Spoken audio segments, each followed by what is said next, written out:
Parasit ada di mana-mana. Hampir setiap spesies memiliki spesies lain yang telah berevolusi untuk menempel dan mencuri nutrisi inangnya. Terkadang parasit hanya perlu terbang dan hinggap pada inangnya. Namun beberapa parasit memiliki siklus hidup yang sangat kompleks, dan mereka memerlukan banyak inang untuk menyelesaikan siklus hidup mereka. Dan beberapa parasit ini, mereka memiliki trik menakutkan yang digunakannya untuk menjerat inangnya.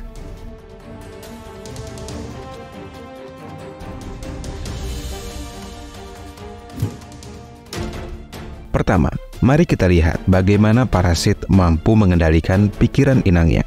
Salah satu contohnya adalah jamur Cordyceps yang memangsa semut hutan dan serangga lainnya.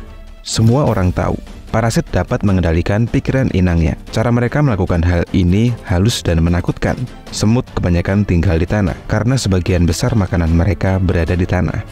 Tapi, jamur ini harus berada di tempat yang tinggi untuk menjerat semut-semut lainnya agar jamur ini bisa terus tumbuh. Parasit ini mengubah perilaku semut dengan melepaskan sinyal kimia ke dalam otak mereka, membuat semut memanjat tanaman sebelum akhirnya mati. Jamur ini akan membuat semut menggigit ranting atau daun tanaman dengan sekuat-kuatnya. Saking kuatnya, bahkan ketika semut ini mati, gigitan mereka tidak akan terlepas, dan tubuh semut ini akan menggantung di sana. Dalam posisi ini, jamur akan memakan semua nutrisi semut. Jamur tumbuh subur dari dalam tubuh semut. Dari tempat yang tinggi ini, spora menghujani semut di bawahnya, menginfeksi semut lain di sekitarnya, dan generasi baru dari jamur dimulai kembali.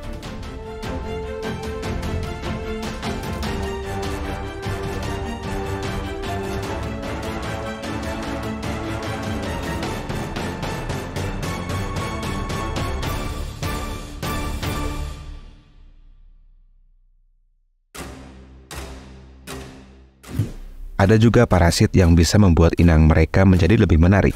Misalnya flamingo. Kita terkagum-kagum dengan keindahan burung flamingo. Tapi, hanya sedikit yang tahu mengapa flamingo memiliki warna yang begitu indah. Beberapa orang mengatakan warna indah pada tubuh mereka disebabkan karena makanan mereka. Salah satunya adalah udang merah muda. Sebenarnya warna merah muda yang indah ini semua disebabkan oleh parasit. Udang laut yang masih muda, sebenarnya mereka tidak memiliki warna. Namun ketika cacing pita menginfeksi mereka, udang laut ini akan terlihat sangat merah muda karena warna mereka yang mencolok, membuat flamingo mudah menemukan mereka. Udang laut ini akan disantap oleh flamingo, dan saat itulah cacing pita ini akan tumbuh sampai dewasa di dalam tubuh flamingo.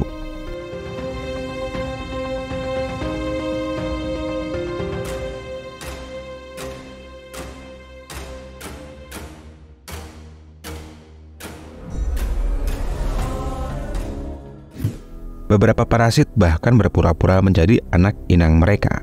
Seperti kupu-kupu biru besar, mereka memulai hidupnya dengan mengelabui semut agar merawatnya. Kupu-kupu ini telah berevolusi sehingga anak-anaknya terlihat mirip dengan larva semut. Bahkan mereka juga memiliki bau yang sama seperti anak semut. Setelah menetas, larva kupu-kupu akan jatuh ke tanah dekat dengan sarang semut. Ia akan menunggu semut yang tidak curiga datang. Ketika semut melihat larva ini, mereka mengira anak semut keluar dari sarang mereka. Dengan begitu, semut akan membawanya kembali ke dalam sarang. Larva kupu-kupu kemudian diberi makan dan dirawat oleh semut. Mereka tumbuh besar di dalam sarang semut sebelum akhirnya mereka muncul. Beberapa kupu-kupu dalam famili ini, mereka memiliki cara yang serupa dan mereka menyukai spesies semut yang berbeda-beda untuk mereka manfaatkan.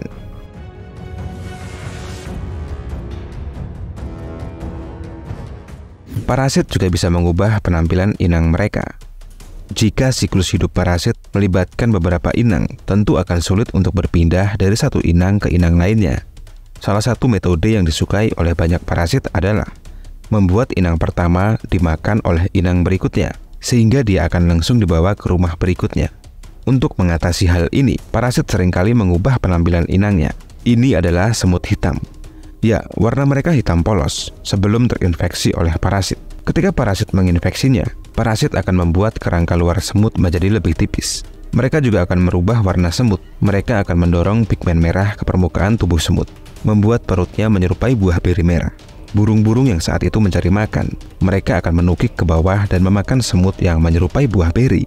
Dan parasit sukses berpindah ke inang berikutnya.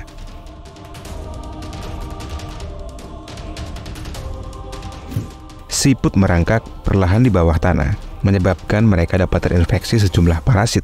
Salah satunya adalah cacing parasit ini.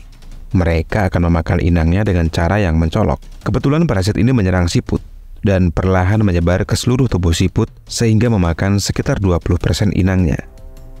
Parasit ini kemudian mengembangkan kantung dan mendorong tangkai mata siput dan mulai berdenyut.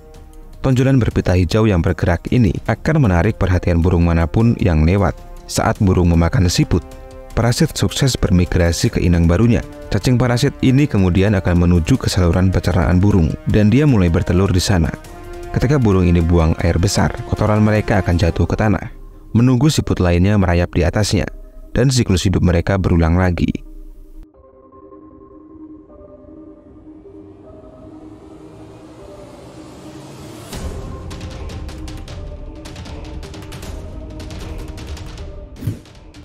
Ada kumbang parasit yang memiliki cara licik agar mereka bisa bertahan hidup.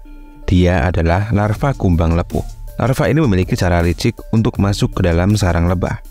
Saat mereka menetas, mereka akan memanjat tanaman dan berkumpul membentuk bola. Mereka kemudian melepaskan hormon kuat yang akan menarik lebah jantan. Lebah jantan yang tertipu, dia mengira ada lebah betina yang siap kawin. Saat lebah jantan mencoba kawin dengan bola parasit yang menggeliat, larva kumbang ini naik ke atas lebah. Dan ketika lebah jantan akhirnya menemukan betina asli untuk dikawini, larva tersebut akan berpindah ke lebah betina. Dan lebah betina akan membawa larva kumbang parasit tadi ke sarang mereka. Sesampainya di sarang, larva kumbang akan memakan semua yang mereka temui, termasuk larva-larva lebah.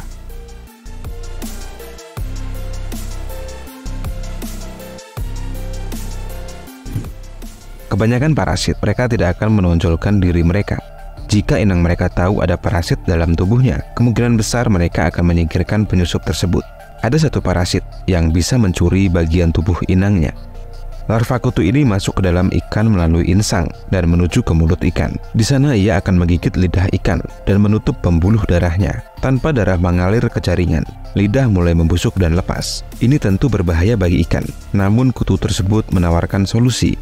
Ia menempel pada potongan lidah yang masih ada dan akan menjalankan fungsinya seperti lidah semula. Sekarang kutu itu aman berlindung di mulut ikan. Ia juga memakan sebagian dari apa yang dimakan ikan.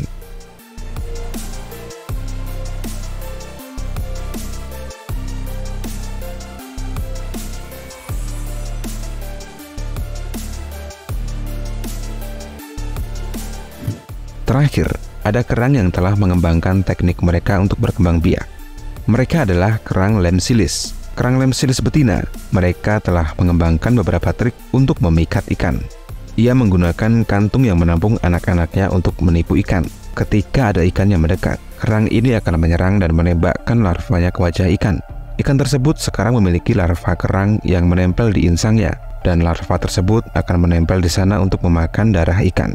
Setelah beberapa minggu, larva sudah cukup berkembang untuk melepaskan diri dan memulai hidup barunya.